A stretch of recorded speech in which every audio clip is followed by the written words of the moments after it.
closer with my face on a giant poster. Tonight we're having oysters with the Kobe steak in the toaster. Waiting to feed my lions and shit, you better deal with it. Wait here, I'm about to pick up Scarlett J and then Natalie P. What you gonna do with all that cash? Gonna stay out in an all-nighter bash. I'm gonna buy myself a nice suit and tie, and then I give my boss a finger in my private jet flyby.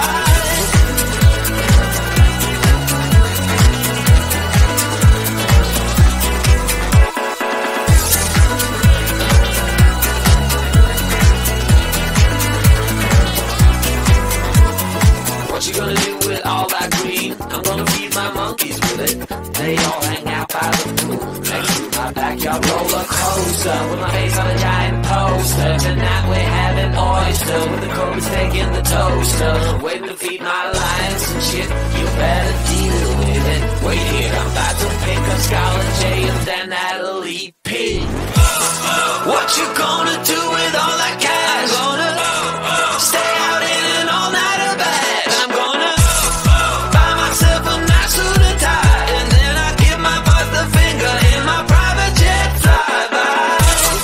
What you gonna do with all that cash? Gonna stay out in an all-nighter bash. I'm gonna buy myself a nice suit and tie, and then I give my boss the finger in my private jet flyby.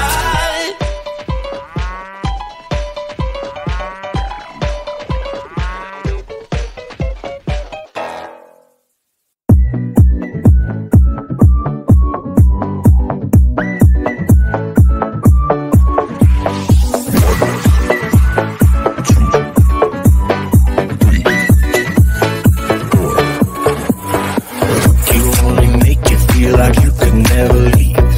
Do the same, we can't go back. This is all we need. Follow me to make believe and make your dreams come true.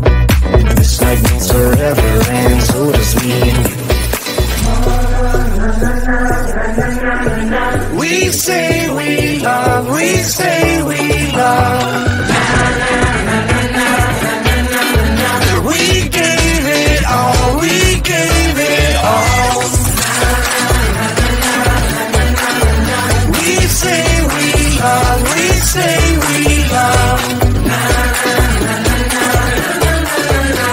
But we were just innocent until something better came along.